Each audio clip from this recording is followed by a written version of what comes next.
Fox 17's chief photojournalist Brian Farber shows us the backstory and the special delivery. Dave is a local West Michigander, and he's in a wheelchair. He's a Vietnam vet, Purple Heart. His injury occurred when he was outside of the military, so he hasn't received any support from the VA. He has a vehicle, it's a truck that's welded together in who knows how many spots. It's got 390,000 miles on it, and he can't do anything unless somebody's there to pull the wheelchair out of the back of the truck so he can climb into it. Last year I tried to help him win a free van through the Mobility Awareness Month, and we fell a little short. And I overheard a conversation about a widow that just lost her husband, and they received a lot of support from the VA to get her husband a fully equipped handicap van. I told her the backstory. I introduced her to Dave over the phone. She spoke with him, and the widow actually contacted me about 2 weeks later and said that her and the family made a decision that they wanted to donate this van to Dave. You ready to check out your new fine-tuned piece of equipment? I am. I'm here today. Dave's going to meet us here, and I'm going to hand over the keys and kind of help him get it set up. I had no idea this was such a beautiful vehicle, but the van coming from another veteran is very special. There's no way that I would have made something like this happen. And matter of fact, I was starting to dread another winter with my truck. The biggest concern right now is paying for the tax, because this is a very large chunk of change that was donated to him, but he still has to go to the Secretary of State and claim it and get the title transferred over. And I'm guessing it's going to be anywhere from $2,000 to $3,000 that he's going to have to pay in taxes that he doesn't have the money for. Oh my. Those, sir, are yours. Wow. You got me speechless again. You got to cut this out.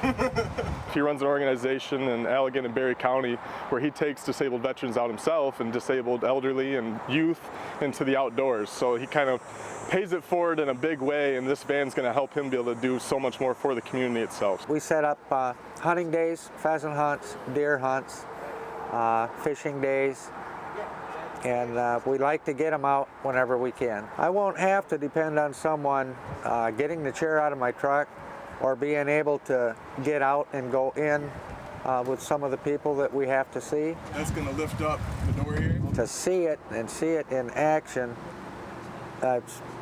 no one could ever possibly hope for something like this. What a blessed day this is. So we're going to work real hard to make sure that this vehicle gets used in the way she'd like to see it. Today we're expecting the arrival of 4 ships that starts the ship parade. We expect the Coast Guard cutters Mackinac, the Coast Guard cutter Mobile Bay, the Canadian Coast Guard cutter Samuel Risley, and the research vessel Laurentian. We say this is the 89th celebration of the Grand Haven Coast Guard Festival. I come up with the children to watch the boats come in. What ship are you most excited to see? The big one. The biggest one. Yeah. It's big. How big? Huge. I think for us, the statement of Coast Guard ships in the harbor is the most prominent welcome that you can have in Coast Guard City, USA. When you're putting buoys in the water, you got to make sure they're in the exact right spot. It's the start of the official celebration, and everybody here is ready to get a tour on those ships. And when they do tours later on tonight or later on in the week, if you go on board, you can see all the computers. The festival exists to honor the men and women of the Coast Guard, and we bring people together so they can do that. Pretty neat. People gather and share their joy with the smallest of the armed services, the United States Coast Guard. Today it's been extremely busy with all icy roads, especially on the secondary roads. You can tell out there today are just terrible. The tow trucks have been coming in left and right.